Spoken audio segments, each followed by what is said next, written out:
Imagine this. You are a queen, a legend, but your teeth are rotten, your face is covered in toxic makeup, and you haven't bathed for months. This is how Queen Elizabeth. I really stayed clean. And the last trick will shock you. Queen Elizabeth I was not just a queen, she was a legend. She wore jewel-filled dresses and ruled England with a sharp mind.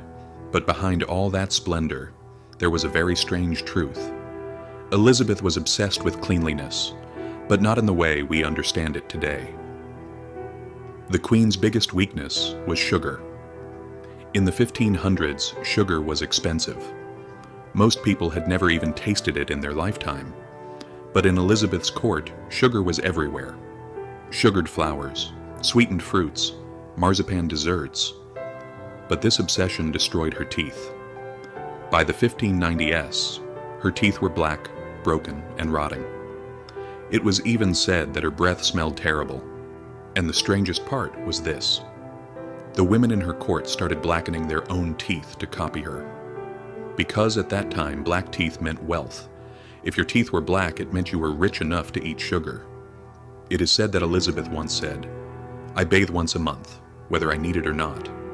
Historians are not sure if she really said it, but at that time people believed water was dangerous. They thought water could bring disease. That is why Elizabeth almost never took baths. Instead, she had a different routine. She changed her underclothes constantly, sometimes several times a day.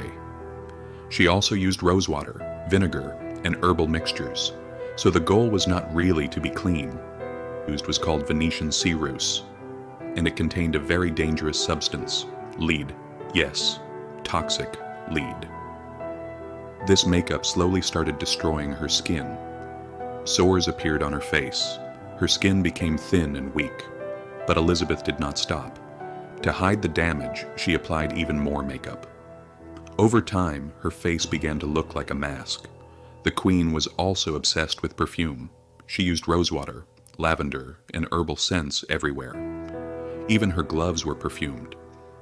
This was how she hid the bad smells of the palace.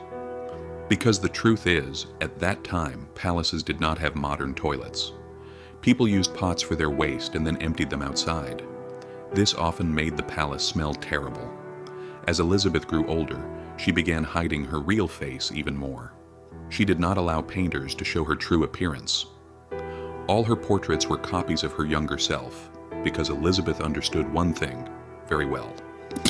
Power does not always come from truth. Sometimes it comes from image. By today's standards, Queen Elizabeth would not be considered very clean. But in her world, cleanliness was not about health, it was about power. And Elizabeth played that game perfectly. She was not just a queen, she was a ruler who managed to hide the truth and turn herself into a legend.